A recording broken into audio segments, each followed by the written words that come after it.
All right, let's talk about something that, let's be honest, most people think is just a dusty, forgotten document, the security policy. But I'm going to show you that a good security policy is actually a living, breathing, and totally essential shield for any company. And the best way to really get a handle on this is with a pretty simple metaphor. Think of a security policy like an onion. Seriously, it's got layers. Each one builds on the one before it, and together they create this really strong, multifaceted defense. The real good stuff, it's all underneath the surface. So what is it technically?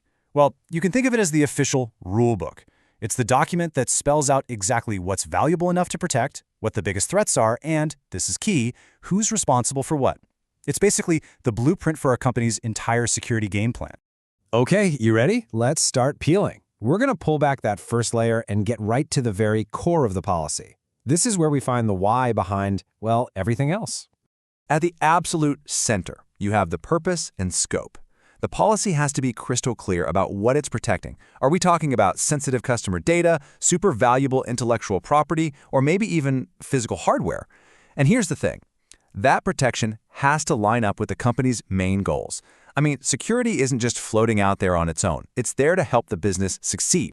And this is what that mission looks like when you translate it into security talk. These are the specific objectives. So you've got confidentiality. That's all about keeping secrets secret. Integrity is making sure your data doesn't get messed with. And availability, that just means your systems are up and running when you actually need them. All these things, they're the beating heart of the policy. So now that we've got our core all defined, we can start adding the next layers. These are the protective shields, right? The technical stuff and the procedures that we wrap around our core objectives. I love this slide because it just makes a key point perfectly, doesn't it? Not all security controls are created equal. Using admin for your username and your password. That's basically the digital version of trying to lock a bank vault with a Cheeto.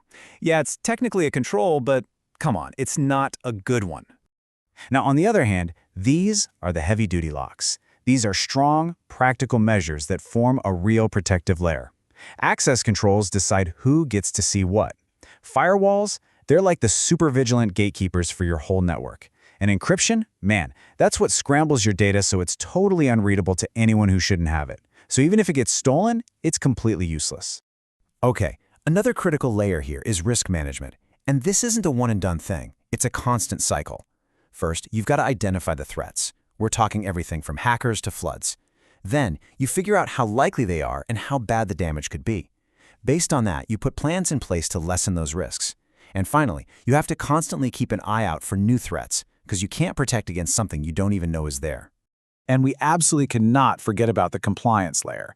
This is all about making sure the organization is following the rules, all the relevant laws and industry standards. Think things like GDPR or HIPAA. This isn't just about playing nice. It's about avoiding massive fines, public embarrassment, and some really serious legal trouble. All right, we've talked tech, we've talked rules, but now we get to what is, honestly, maybe the most important layer of them all. You can have the best technology in the world, but at the end of the day, security comes down to people. Let's dig into the human element. And this right here, this just says it all, doesn't it? A company can spend millions on the fanciest cybersecurity armor, and all of it can be completely useless because of a single arrow finding one tiny weak spot, like, say, a user with the wrong permissions who clicks on a shady email link. The human layer? Yeah, it can very easily be the weakest link in the entire chain. Which brings us to a super important point, something you absolutely have to get. Security is everyone's job. I mean it. From the CEO all the way down to the person who just started yesterday, everyone has a part to play in protecting the company. A policy is just a piece of paper if people don't get their part, or even understand why it matters. So a strong policy makes these responsibilities super clear for everybody. Management, they have to provide the leadership and the resources. The system admins are the ones actually putting the technical controls in place, and regular employees, the end users, they have to follow the rules and just stay aware. When everyone knows exactly what they're supposed to do, that human wall becomes incredibly strong. Okay, we're almost there. We've reached the final, outermost layer of our security onion. This is the part that holds everything else together and makes sure the policy actually works out in the real world, monitoring and enforcement. And this is so important. You can't just write a security policy, stick it in a drawer, and call it a day. That doesn't work. The threats out there are changing all the time. which means the policy has to change and adapt too.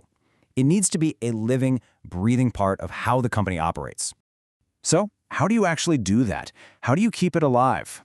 Well, you've got to do the work. It means constantly monitoring your network, having a solid plan for when things go wrong, regularly checking to make sure people are following the rules, and even trying to hack yourself with things like penetration testing to find your own weaknesses before the bad guys do. These actions are what keep a policy from just becoming another forgotten document.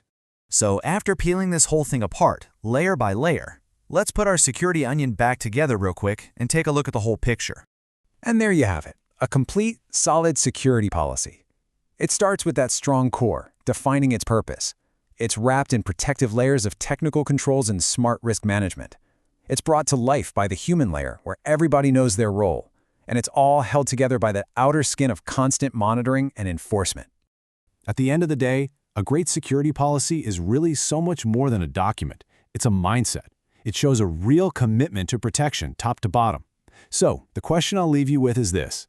Does your organization's onion have all of its layers?